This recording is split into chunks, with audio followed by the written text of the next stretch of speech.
Assalamualaikum warahmatullahi wabarakatuh. Sahabat Mumtana, sebelum menyimak kisah cerita hari ini, saya sarankan untuk menulis sholawat kepada Nabi di kolom komentar.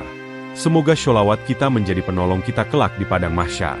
Kami doakan semoga kalian mendapatkan rezeki yang barokah dan diberi kemudahan oleh Allah Subhanahu wa Ta'ala dalam menjalani kehidupan sehari-hari. Langit malam Masjidil Haram berpendar tenang di bawah cahaya bulan. Angin berembus lembut menyapu wajah para jamaah yang larut dalam zikir dan tawaf. Lampu-lampu megah yang menggantung dari tiang-tiang tinggi menyorotkan cahaya hangat ke marmer putih yang dingin.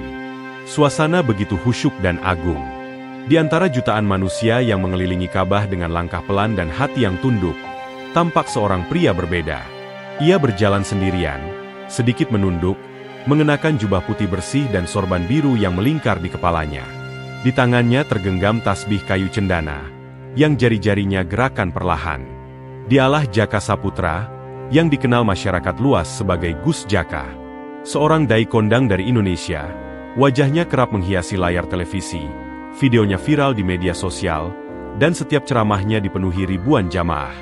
Banyak yang menyanjungnya sebagai ulama muda yang karismatik dan berjiwa besar. Tapi malam ini, tidak ada kamera. Tidak ada tim dokumentasi, tidak ada penonton. Hanya dirinya dan langit Makkah yang menjadi saksi. Tiba-tiba, langkah Jaka terhenti. Nafasnya memburu. Pandangannya kabur. Dunia seolah berputar. Ia mencoba berdiri tegak, namun lututnya lunglai. Tubuhnya mulai menggigil hebat. Sekujur kulitnya terasa panas sekaligus dingin. Lalu, kejadian aneh terjadi. Kakinya, yang terbungkus kain ihram, tampak berubah warna. Kulitnya mengelupas, lalu tergantikan oleh sisik hijau mengilap seperti kulit ular. Jamaah di sekitarnya mulai menyadari kejanggalan itu. Beberapa menjerit, sebagian langsung mengucap istighfar keras-keras. Ada yang merekam dengan ponsel gemetar, ada pula yang menyingkir takut. Jaka terjatuh tepat di pelataran suci itu. Tangannya menekan lantai marmer dingin. Matanya kosong. Tubuh bagian bawahnya telah berubah menjadi separuh ular. Suasana yang awalnya tenang berubah menjadi histeris. Petugas keamanan Masjidil Haram berlari menghampiri. Namun mereka pun tampak bingung. Beberapa hanya bisa berdiri terpaku, tak percaya pada apa yang mereka saksikan. Peristiwa ini bukan hal biasa. Ini sesuatu yang belum pernah terjadi sebelumnya. Di tengah kekacauan itu, satu hal menjadi jelas. Ada sesuatu yang lebih besar, lebih dalam, dan lebih kelam yang tersembunyi di balik perubahan wujud Gus Jaka malam itu. Dan semua itu baru saja dimulai. Suara sirene ambulans memecah malam kota Makkah. Di dalamnya, tubuh Jaka Saputra terbaring lemah di atas tandu. Setengah tubuhnya sudah bukan lagi manusia. Dari pinggang ke bawah berubah menjadi tubuh ular dengan sisi kehijauan yang tampak berkilau di bawah cahaya lampu ruangan. Para petugas medis hanya bisa saling pandang dengan wajah bingung dan takut. Mereka belum pernah menangani kondisi seperti ini. Tidak ada luka terbuka, tidak ada darah, namun jelas ada sesuatu yang melampaui logika medis. Rumah sakit King Faisal menjadi tempat tujuan. Begitu tiba, Jaka langsung dipindahkan ke ruang isolasi. Sejumlah dokter berkumpul, termasuk Dr. Abdul Rahman, seorang spesialis penyakit dalam yang dikenal tenang dan berwibawa. Namun malam itu, ketenangannya terusik. Saat membuka selimut pasien, matanya melebar. Tubuh Jaka, separuh manusia, separuh reptil, adalah teka-teki yang tak pernah dia pelajari dalam seluruh karir kedokterannya. Secara klinis, pasien ini normal, ujar Dr. Rahman setelah memeriksa hasil tes darah dan CT scan. Tidak ada kelainan organ, tidak ada kelainan metabolik. Tapi bagaimana dengan tubuh bagian bawah yang berubah itu? Semua hanya bisa diam. Satu-satunya jawaban yang muncul malam itu, hanyalah tatapan kosong dan doa-doa yang terucap pelan. Di sisi ranjang, duduk seorang perempuan berhijab, wajahnya pucat, matanya sembab. Ia adalah Ustazah Rahmah, pembimbing umrah dari Indonesia yang kebetulan satu rombongan dengan Jaka. Sejak kejadian aneh itu, ia tak meninggalkan sisi Jaka. Ia memegang tangan dingin pria itu erat-erat. Jaka membuka mata pelan. Nafasnya lemah. Tatapannya kosong menatap langit-langit ruangan. Bibirnya bergetar pelan. Saya takut. Rahmah menggenggam lebih erat. Tenang, Jaka, kau aman di sini. Ini bukan penyakit biasa, lirih Jaka. Aku tahu ini bukan karena tubuh. Ini karena sesuatu dari dalam diriku sendiri. Kalimat itu menggantung di udara, berat dan penuh misteri. Rahmah tertegun. Ia belum memahami sepenuhnya. Tapi nalurinya mengatakan bahwa ini bukan sekadar kejadian aneh. Ini adalah pertanda, sebuah pesan dari langit yang tak main-main. Dan mungkin, semua ini berkaitan dengan sesuatu dari masa lalu Jaka. Sesuatu yang belum pernah ia ceritakan pada siapapun. Di luar ruang isolasi, ratusan pesan dan panggilan membanjiri ponsel rumah sakit. Video transformasi Jaka telah menyebar luas di media sosial. Nama, Gus Jaka, kembali menjadi sorotan. Namun bukan karena ceramah atau dakwahnya, melainkan karena kutukan yang tak dapat dijelaskan oleh dunia manusia. Hening menyelimuti ruang perawatan. Hanya suara detak jantung dari monitor dan dengungan pendingin ruangan yang terdengar. Jaka Saputra, atau dulu dikenal sebagai Gus Jaka, terbaring lemah. Ustazah Rahmah duduk di sampingnya, masih memegang tasbih, matanya tidak lepas dari wajah lelaki yang pernah dipuja-puji jutaan orang itu. Tapi kini, sosok itu tampak rapuh dan ketakutan, seperti seorang anak yang kehilangan arah. Malam menjelang dini hari ketika Jaka mulai berbicara pelan. Suaranya serak namun jujur. Rahmah, mungkin ini waktunya aku bicara. Air matanya mengalir tanpa suara. Bukan dokter yang bisa menyembuhkanku. Bukan rukyah atau obat. Ini bukan sihir. Ini bukan gangguan jin. Ini azab dari Allah. Rahmah mengernyit, menunduk perlahan. Azab?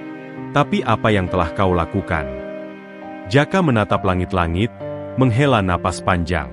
Aku hidup dalam kepalsuan, bisiknya lirih. Segala yang mereka lihat, sorban, jubah, panggung dakwah, semua itu topeng. Aku bukan ulama. Aku bukan orang suci seperti yang mereka pikir. Rahmah tak berkata apa-apa. Hanya menunduk lebih dalam, mendengarkan.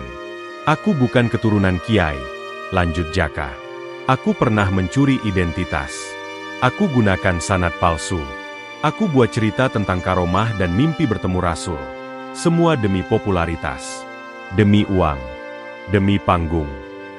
Ia menggigit bibirnya sendiri, menahan tangis yang semakin deras. Awalnya kupikir hanya strategi dakwah. Tapi lama-lama, aku tidak bisa berhenti. Kamera selalu mengikutiku. Orang-orang memujiku seperti wali. Padahal hatiku kosong. Rahmah menahan air matanya. Ia tahu betapa dalam luka itu. Dan puncaknya, aku tinggalkan orang tuaku demi citra. Aku malu punya ayah tukang becak. Aku malu dengan ibu yang hanya penjual sayur di pasar. Aku ganti semua kisahku agar cocok dijual ke publik. Suasana menjadi amat sunyi. Malam terasa begitu panjang. Rahmah, ujar Jaka dengan suara nyaris tak terdengar, aku yakin ini bukan sekadar perubahan wujud. Ini Allah ingin aku mengaku. Allah tidak menamparku dengan sakit, tapi dengan kebenaran. Rahmah mengangguk perlahan. Ia menggenggam tangan Jaka yang mulai kembali hangat. Kalau begitu, katanya lembut, kau belum terlambat. Selama lidahmu masih bisa menyebut namanya, selama hatimu masih bisa menangis karenanya, kau masih bisa pulang. Jaka menatapnya. Untuk pertama kalinya sejak kejadian itu, ada secercah cahaya kecil di matanya. Mungkin belum terang, tapi cukup untuk menuntunnya ke arah yang benar. Fajar mulai menyingsing di langit Makkah. Cahaya lembut menyusup pelan melalui celah jendela ruang perawatan. Udara pagi terasa sejuk dan damai, berbeda dari malam-malam sebelumnya yang mencekam. Di atas ranjang, Jaka Saputra duduk bersandar dengan tubuh masih lemah. Matanya memerah karena tangis yang belum benar-benar reda.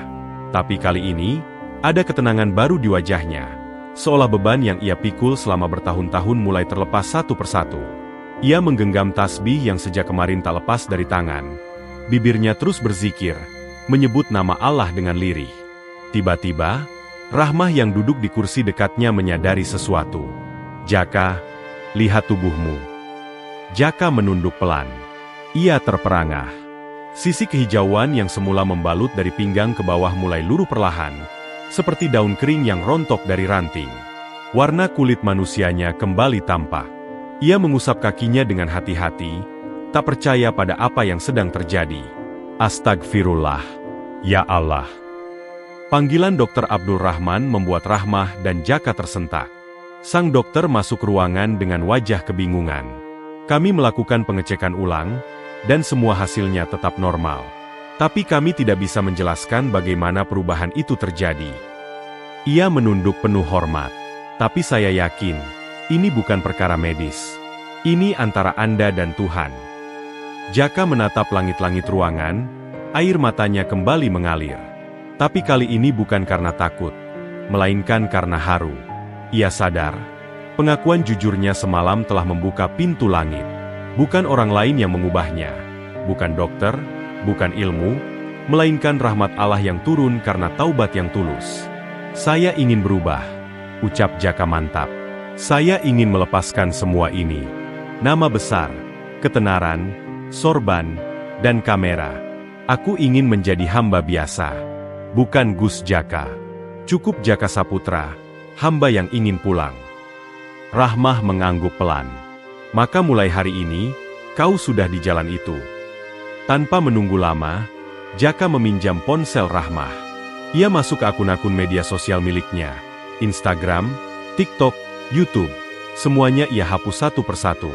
Ratusan ribu pengikut, ia tinggalkan.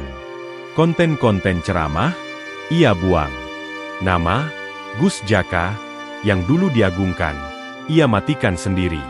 Sudah cukup. Aku tak ingin jadi simbol lagi, bisiknya. Saat matahari pagi menyapu lantai rumah sakit, Jaka berdiri untuk pertama kalinya tanpa rasa takut. Kakinya sudah kembali, tubuhnya pulih. Tapi yang paling penting, hatinya telah sembuh. Ia menatap Rahmah, tersenyum. Terima kasih sudah percaya. Aku akan pulang, tapi bukan sebagai orang yang dulu. Dan dalam hati kecilnya, ia tahu, kesembuhan sejati bukan dari tubuh yang pulih, tapi dari jiwa yang berani jujur pada Allah. Bandara King Abdul Aziz dipenuhi hiruk-pikuk jamaah yang hendak kembali ke tanah air. Rombongan umrah tampak membawa koper besar berisi oleh-oleh, kurma, air zam-zam, dan kenangan spiritual. Namun di antara keramaian itu, seorang pria melangkah pelan, hanya membawa satu tas selempang kecil. Tanpa sorban, tanpa rombongan, tanpa keramaian. Ia adalah Jaka Saputra, bukan lagi Gus Jaka. Tak ada tim dokumentasi yang menjemput, tak ada staf yang menyalami. Ia duduk di sudut ruang tunggu, mengenakan baju koko sederhana. Kepalanya tertunduk, tapi bukan karena malu, melainkan karena damai. Untuk pertama kalinya dalam hidup, ia merasa ringan, bebas dari topeng. Perjalanan pulang ke Indonesia terasa seperti hijrah. Di dalam pesawat, ia tidak menulis status motivasi atau membuka kamera untuk menyapa pengikut. Ia justru membuka mushaf kecil dan membaca perlahan. Air matanya menetes diam-diam. Ayat-ayat itu seperti bicara langsung ke hatinya yang dulu beku. Sesampainya di tanah air, tidak ada karpet merah. Tidak ada jemputan dari media. Ia pulang ke rumah yang dulu ia tinggalkan demi citra. Rumah kecil di gang sempit, di mana ibunya dulu sering menunggu sambil memintal harapan. Kini rumah itu sunyi. Ia membuka pintu, masuk perlahan. Lalu mengambil sajadah, dan bersujud dalam-dalam. Sujud yang panjang, bukan karena ingin dilihat, tapi karena ingin diampuni. Ya Allah, terimalah aku. Bukan sebagai tokoh, tapi sebagai hamba MU yang pernah tersesat dan ingin kembali. Dan disitulah ketenangan sejati menyapa.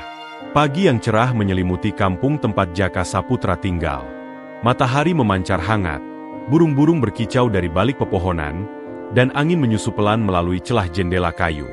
Di depan cermin tua di kamarnya, Jaka berdiri diam. Tak ada sorban, tak ada jubah mewah. Hanya baju koko putih polos dan sarung sederhana. Ia menatap bayangan dirinya sendiri. Gus Jaka sudah tiada, bisiknya. Yang tersisa hanyalah Jaka Saputra, manusia biasa yang ingin menjadi hamba Allah seutuhnya. Tak ada kamera yang merekam, tak ada penonton. Tapi justru di kesendirian itulah ia merasa lebih nyata. Ia keluar rumah perlahan, melangkah melewati gang kecil. Beberapa tetangga memandangnya dengan tatapan bingung. Dulu mereka menyambutnya dengan riuh, kini hanya diam. Ada yang berbisik, ada yang mencibir. Itu dia, ustaz yang berubah jadi ular. Tapi Jaka tetap tersenyum. Ia tahu, jalan taubat memang sepi dan penuh cobaan. Namun hatinya mantap. Ia mulai mengaji anak-anak di musala kecil dekat rumah, tanpa bayaran, tanpa sorotan. Ia bantu membersihkan masjid, menyapu lantai, mengisi air wudhu, semua dilakukan dengan hati yang ringan. Baginya, cukup Allah yang melihat. Perjalanan kembali ini mungkin panjang. Akan ada hari-hari berat. Tapi Jaka tahu satu hal, ketika Allah menerima hambanya yang kembali dengan tulus, maka seluruh semesta pun akan perlahan mengikutinya dalam rahmat. Dan dari situlah, hidupnya benar-benar dimulai kembali.